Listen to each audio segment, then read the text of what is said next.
नमस्कार विद्यार्थी मित्रांनो, शैक्षणिक स्वराज YouTube चॅनलवर आपले खूप खूप स्वागत आहे। आज आपण अभ्यासत आहोत इयत्ता 8वी विषय सामान्य विज्ञान। मित्रांनो, प्रथम सत्र परीक्षेचा पेपर या ठिकाणी आपण समजून घेत आहोत। तुम्ही नवीन असाल तर चॅनलला सबस्क्राइब करा व बेल आयकॉनला प्रेस करा। प्रथम सत्र संकलित मूल्यमापन विषय सामान्य विज्ञान। प्रश्न पहिला, रिकाम्या जागी योग्य शब्द भरा।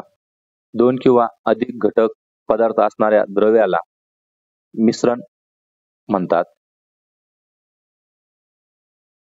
टिंब मध्ये यम ही संयोजक कक्षा असते। उत्तर क्लोरीन। शुद्ध टिंब हे मऊ असते। उत्तर सोने। शुद्ध टिंब हे मऊ असते। उत्तर शुद्ध सोने हे मऊ असते। पास्कल हे टिंबचे एकक आहे। उत्तर दाबाचे एकक आहे। पाणी, पारा व ब्रोमीन यांच्यामध्ये साधर्म्य आहे, कारण तीनही द्रव पदार्थ आहेत। मित्रांनो, तुम्ही नवीन असाल तर चॅनलला सबस्क्राइब करा व बेल आयकॉनला प्रेस करा।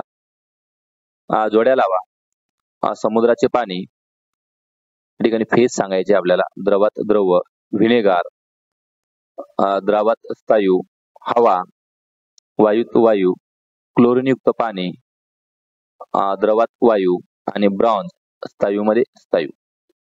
ओळखा पाहू, मी कोण? माझे शरीर निरवयवी आहे व मी हिरव्या रंगाचा आहे। उत्तर युग्लिना। कुजलेल्या कार्बनी पदार्थावर जगते। बुरशी किंवा कवक। चुकी बरोबर ते लिहा। पृथ्वीच्या पृष्ठभागापासून जसजसे उंच जावे तसा वातावरणातील दाब वाढत जातो। उत्तर चूक। वायूच्या एकत्रित मिश्रणामध्ये एकच प्रावस्था असते। उत्तर बरोबर।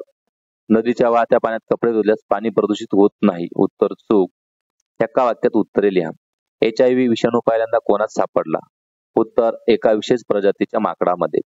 धातूमध्ये विद्युत प्रवाह कोणत्या कणांच्या वहनामुळे होतो? उत्तर इलेक्ट्रॉन कणांच्या। सोन्याची शुद्धता कशामध्ये मोजतात? तर उत्तर आहे कॅरेटमध्ये। भूकंपाची नोंद घेणाऱ्या यंत्रास काय म्हणतात? उत्तर आहे सिस्मोग्राफ। धातूच्या कोणत्या गुणधर्मामुळे त्याची बारीक तार काढता येते? उत्तर तन्यता। खालील गटात न बसणारा शब्द ओळखा। प्लेग, एड्स, कॉलरा, क्षय। उत्तर आहे एड्स। बाकी सर्व हे जीवाणूजन्य रोग आहेत। साखर, मीठ, खाण्याचा सोडा आणि मोरचूद। उत्तर आहे मोरचूद। सहसंबंध ओळखा। जसं प्रोटॉन धनप्रभारित, तसं विद्युत प्रभारित असणारा घटक कोणता? तर न्यूट्रॉन। औद्योगिकरणातून गंधकाची भस्मे बाहेर पडतात, तर शिष्याची संयुगे वाहनांच्या धुरातून बाहेर पडतात। मूलद्रव्यांची रेणूसूत्रे लिहा। पाणी H2O, methane CH4। Very good. व्याख्या लिहा। द्रावक म्हणजे काय? द्रावकाची व्याख्या या ठिकाणी लिहायची आहे। मित्रांनो, तुम्ही नवीन असाल तर चॅनलला सबस्क्राइब करा व बेल आयकॉनला प्रेस करा। राजधातू व्हिडिओ शेवटपर्यंत पहा। परीक्षेमध्ये तुम्हाला नक्कीच याचा फायदा होईल। मृदा प्रदूषण, मृदेमध्ये हानिकारक रसायनांचे आणि घनकचऱ्याचे वा विषारी घटकांचे मिश्रण होऊन तिची नैसर्गिक गुणवत्ता नष्ट होणे म्हणजेच मृदा प्रदूषण होय।